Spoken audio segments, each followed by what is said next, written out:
Hello, welcome to Friday's Granada Report, live across the northwest. Yeah, good evening. Thanks for joining us. Here's what's coming up on tonight's programme. We've been there. Andrew and Lisa Russos, the parents of Safi Rose, the youngest victim of the Manchester Arena attack, say they want to offer any comfort they can to the parents of the 3 girls killed in Southport. I'd like to give them a hug from one mum to another. I would.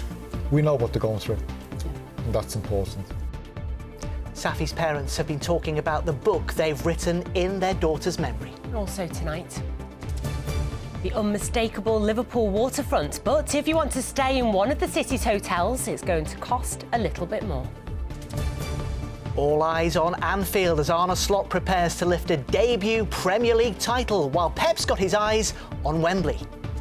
And warmer weather is on the way as we head through this weekend and into next week, not without a little bit of sting in the tail. I'll have all the details in the forecast.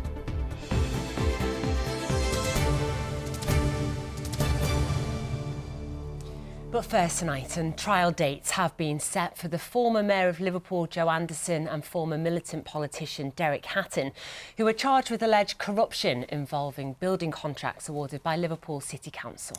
Both appeared to enter pleas at the Crown Court in Preston earlier today, along with 10 other defendants, all in connection with a wide-scale investigation by Merseyside Police.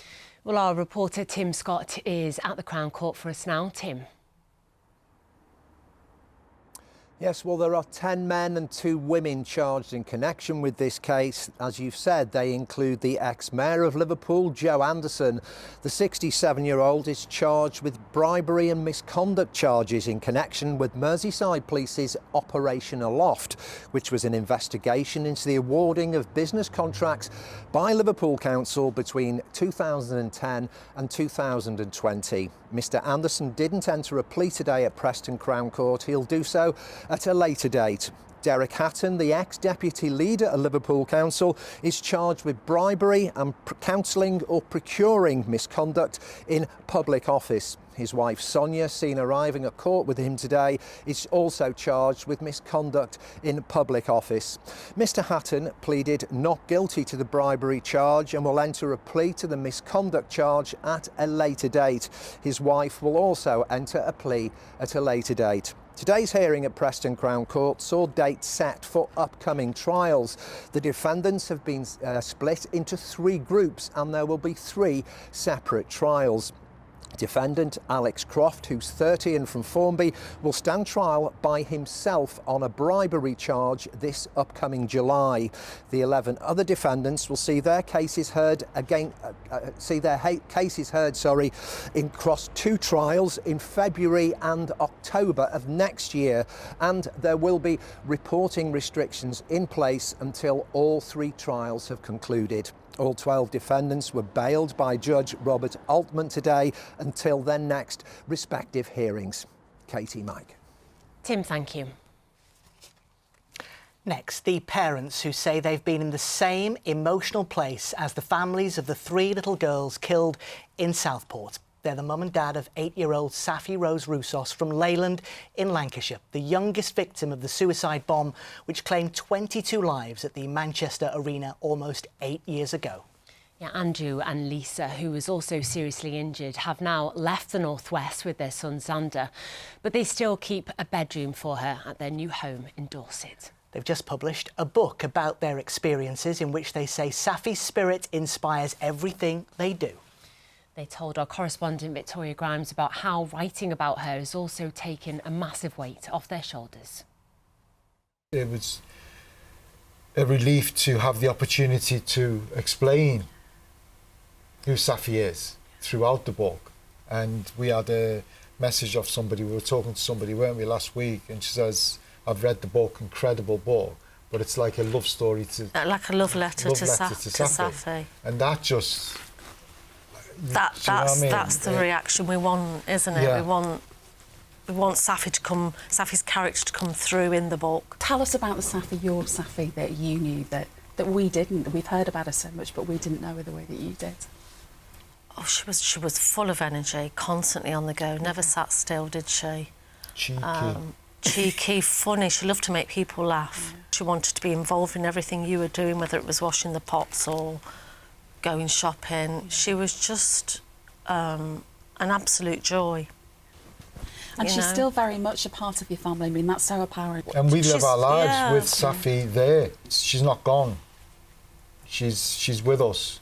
You know, her bedroom's there, people come and stay in it. Our granddaughter goes and messes everything up and walks Shuffles around in her her slippers. But 10 targets too big for her. And she knows her Auntie Safi's. Yeah. She knows her Auntie Safi. Yeah. Yeah. It's incredible the way you've managed to become so positive about the future. It really is. What would you say to the Southport families? Again, 3 beautiful little girls who were lost. What would your message be to their families? It's just Lisa? devastating, and I'm really, my heart breaks for them.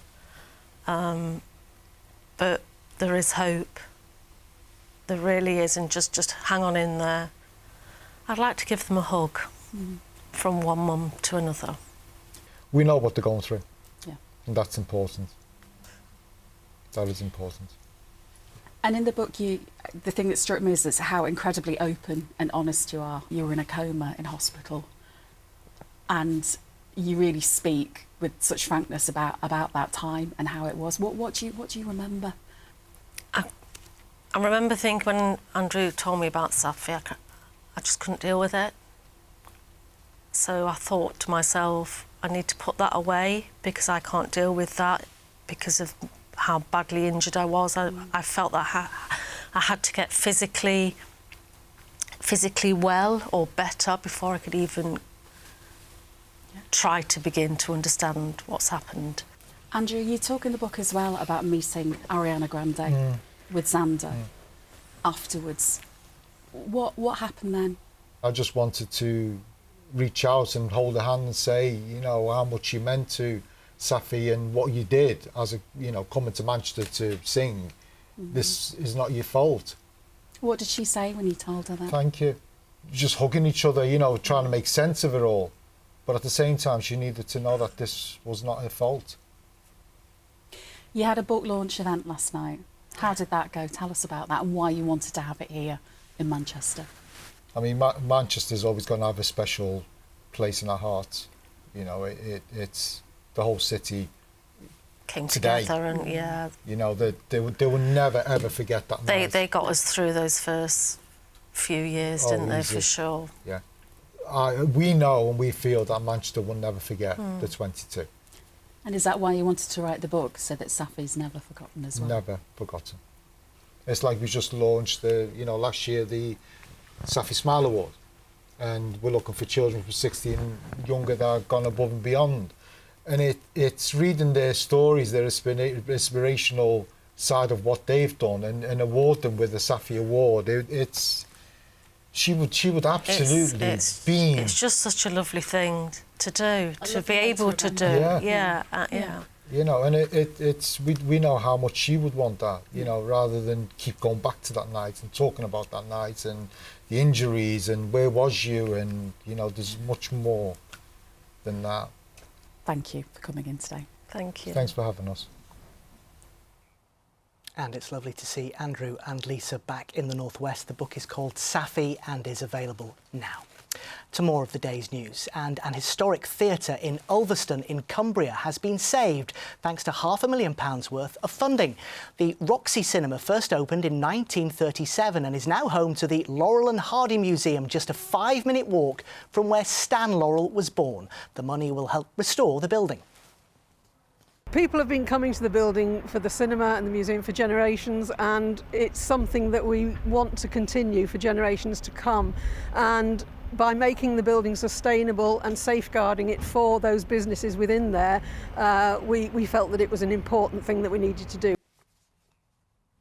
Well, next, are you planning a mini break in Liverpool anytime soon? Because if you are, it's going to cost you a little bit more. Yes, that's because Liverpool's hoteliers have voted for an extra charge, a sort of tourism tax on guests who stay in hotels or other accommodation in the city. Well, our reporter Emma Sweeney's in Liverpool now for us. Emma, so what everyone wants to know is how much extra is this charge going to be? Well, the new levy is expected to bring in, well, it's going to cost an extra £2 per room per night, but those behind it say it's going to be well worth it. Now, Liverpool, of course, a city that already boasts of some fantastic attractions. It's got a lovely waterfront, 1 or 2 nice museums and 1 or 2 good football clubs, depending on where you stand on that one.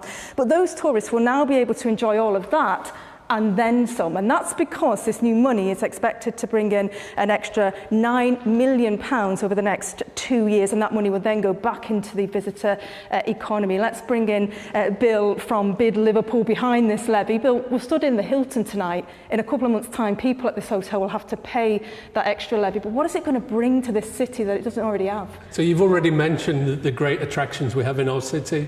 You know, you talked about those football teams, the music, our museums, our art galleries. What we're doing with the visitor charge that will be added to a hotel room is actually cementing those in position, because what we need to do, all of that needs resource. All of it needs a resource to be able to deliver the great attractions that we have to make this city an even better, iconic, world-class city than it already is. But is it fair, though? It's already quite expensive to stay at a hotel. Is it fair?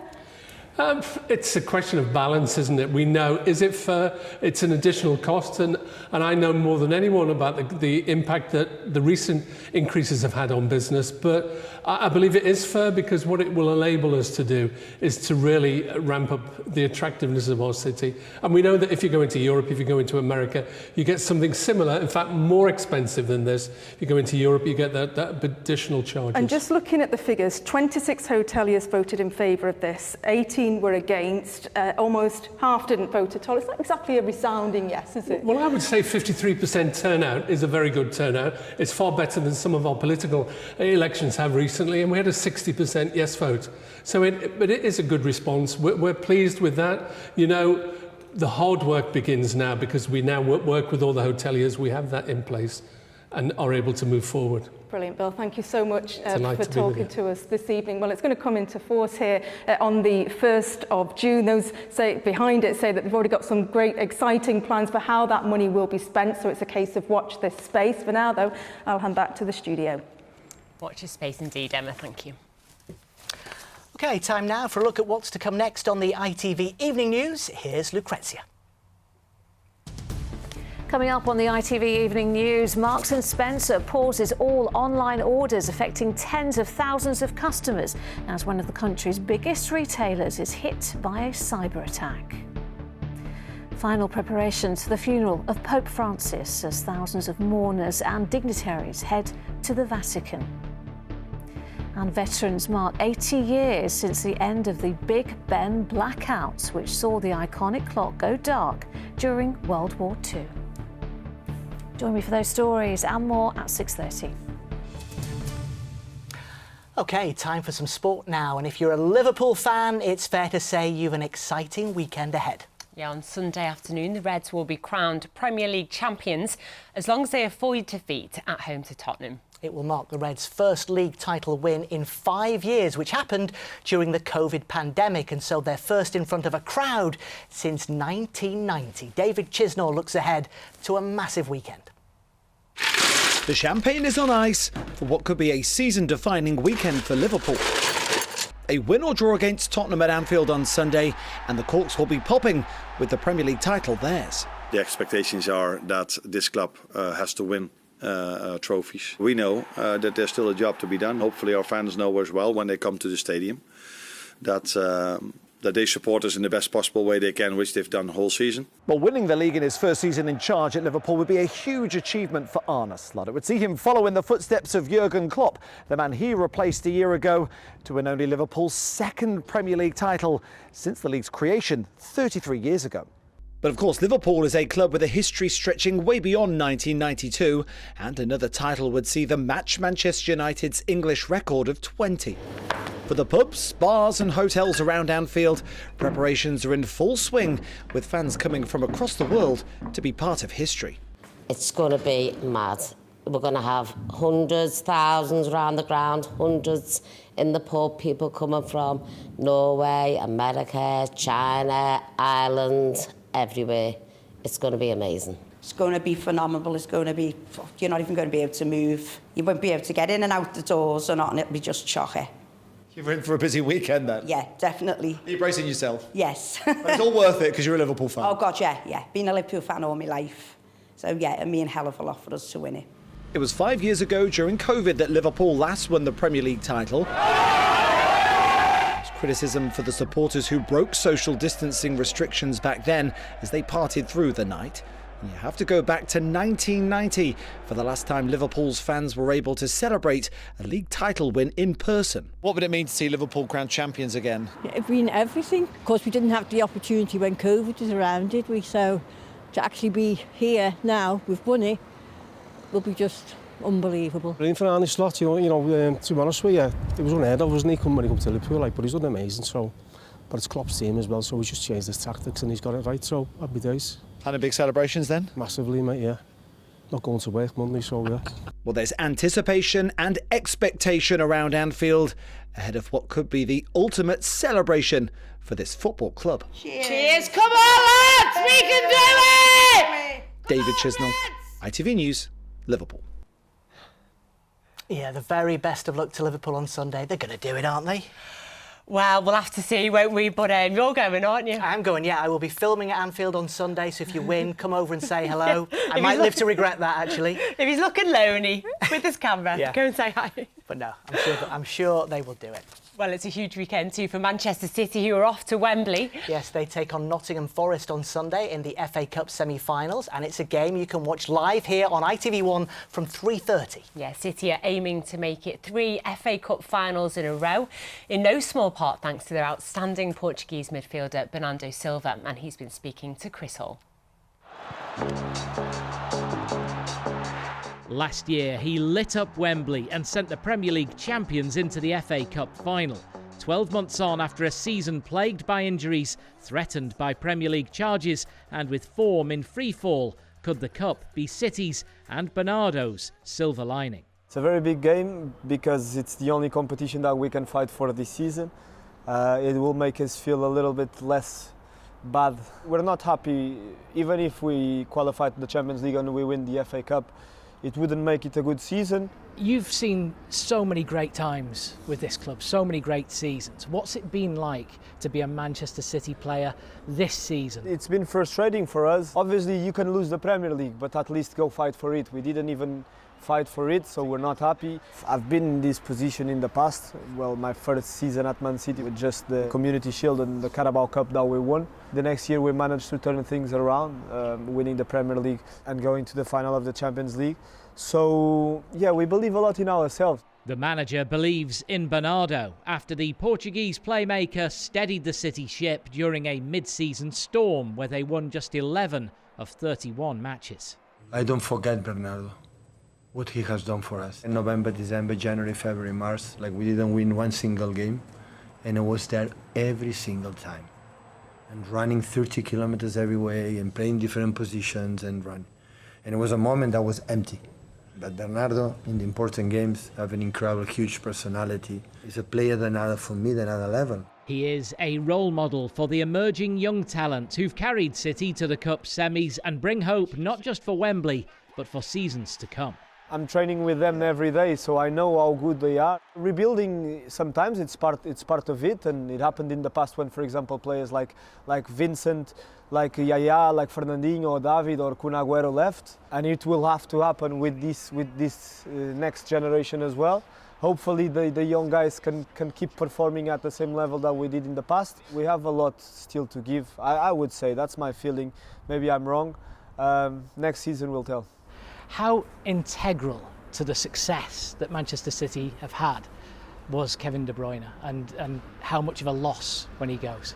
You're talking probably about the best player in the history of the club, so if you look at what all of us achieved, it wouldn't be possible without Kevin, no chance, not even close. We're sad to see him go. It feels a little bit like also we are leaving a little bit. Maybe you can send him off with a cup win as well to end on. That would be nice, hopefully he can lift that trophy. It would be a good farewell for him. He deserves it. At the end of a season where City at times couldn't see the woods for the trees, it's Forest who stand between them and a shot at redemption. Chris Hall, ITV News, Manchester. Thousands of runners will take to the streets of Manchester on Sunday for the Manchester Marathon.